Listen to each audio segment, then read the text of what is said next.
Welcome to the Sales Influence Podcast, where we talk about finding the why in how people buy.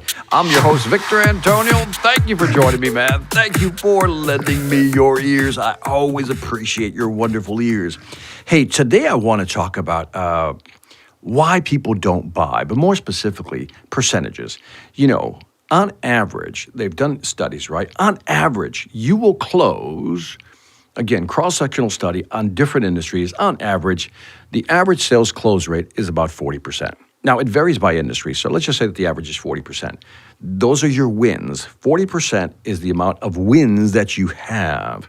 Now, that means that you've lost how much? 60%. I'm not trying to trick you, right? So you win 40, but you lose 60. Now, here's the key question. Do not fail me. I need you to answer this. Where did that 60% go? Where did that 60% go? Think about that for a second. It's not so obvious. Where did that 60% go? If you said competition, you're partially right. When they looked at the numbers, 60%, what they realized is that about 20% of that 60 goes to your competitor, which leaves us with a total of 40%. The question again is, where did that 40% go? What happened to that 40%? The answer is no decision. Status quo, no change, no decision, 40%. But wait, there's more. When they zoomed in and looked at that 40% that made no decision, 10% of those folks didn't make a buying decision because of price, which leaves us with 30% who made no decision. Now think about this for a second. 20% went to your competitor.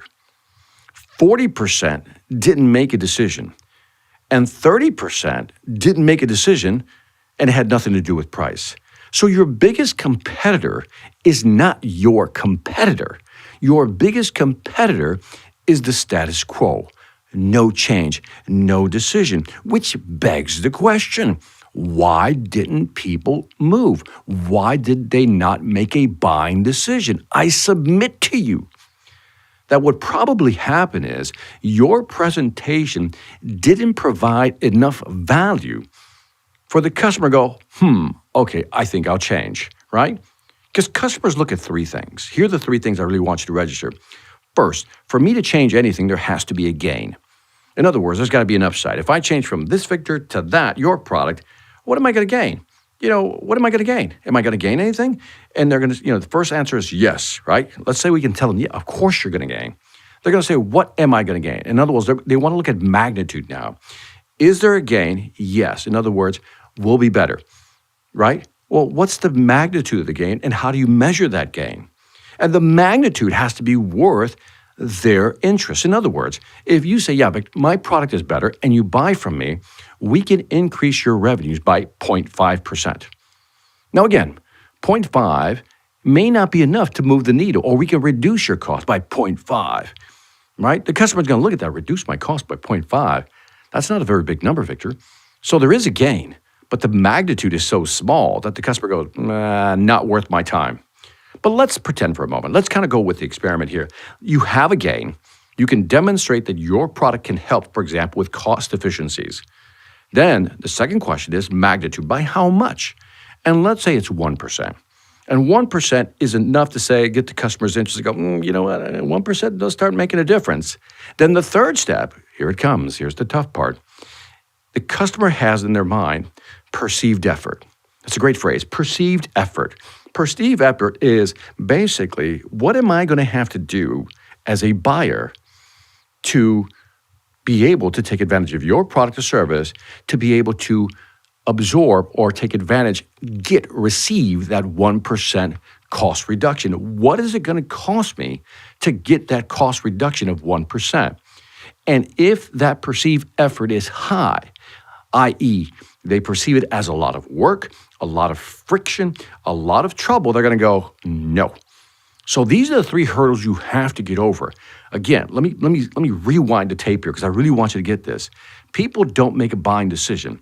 And in many cases, it's not because they don't want to.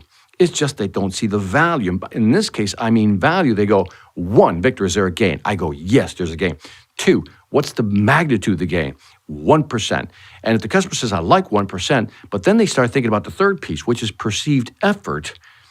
And if it's too much work, they're not going to do it. Now, let's pretend for a moment that 1% does move the needle in the customer's brain, right? It matters. And the switch over from what they're currently using to your product is a matter of slipping in a card, flipping the switch, and everything flips over. In other words, the effort is low. Then that's a guaranteed win right there. What you need to figure out is how do you communicate to the customer that you're going to be able to, again, reduce that perceived effort. So your job is not only to demonstrate gain, demonstrate magnitude, but then help the customer really understand that it's not that much effort in switching over. This is where a lot of technology companies get caught in terms of their salespeople. Because salespeople will sell the features, they'll sell the benefits, they'll sell the advantage, they'll sell the gain. But in the client's mind, all they see is all the work required to get that 1% reduction in cost. And unless we can help them reduce that, in other words, if we can come up with a way to walk the customer through and actually reduce that perceived effort, we'll be more successful. Let me give you an example. Let's be real here. And that is, what if I told the customer, I said, Mr. Customer, I said, in order for us to be able to buy the product and get you that 1% cost and reduction, it's a very simple process. Week 1, here's what we do. Week 2, we then begin the installation and testing. And in week 3, you'll begin to see the results. And by the 4th or 5th month, you'll actually start seeing the actual numbers. Now, this is going to take about maybe 5 to 10 man-hours over the next week, another 5 or 10 man-hours over the next second week in the second phase, and maybe just 5 man-hours in the actual third phase of this project. So really, Mr. Customer, it's about a 20 to 25-hour investment, but over the long run, for the next year, you're going to see a 1% bonus, a benefit on the cost side. Now, what did I just do? Now, it's a very broad example, but you get the idea. What I did is I laid out a roadmap for how it's going to work, how it's going to be implemented, and what it's going to take for them. What do I need from you? 20 to 25 hours of somebody to help me put this together. In other words, I need people, labor, to get this done. So in the customer's mind, they go, well, I can give up one person and help you for 20, 25 hours. I have no problem with that. What I just did is reduce the perceived effort. By giving them a roadmap, what did I also do? Gave them a roadmap. So again, I reduce that anxiety or that perceived effort because I've defined it. Here's step 1, step 2, step 3. It's that simple.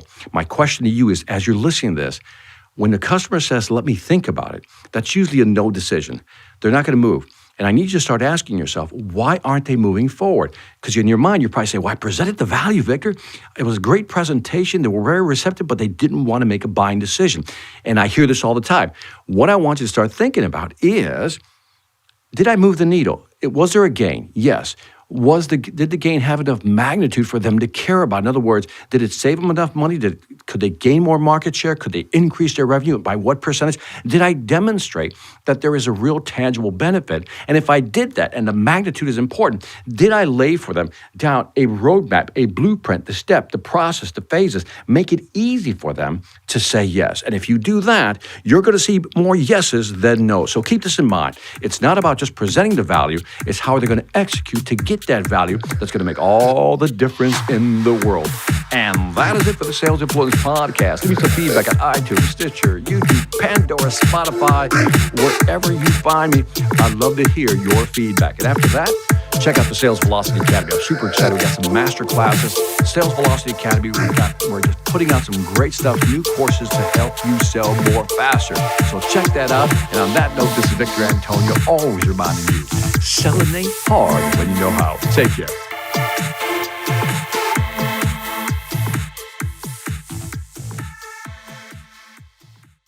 Hi, I'm Victor Antonio. I'm an author, sales trainer, and keynote speaker. I'm often asked, what makes a great speaker?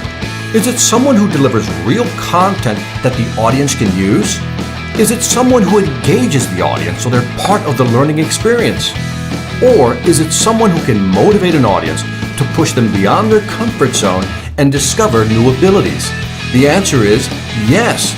But the most important thing to remember is that I'm not there to look good.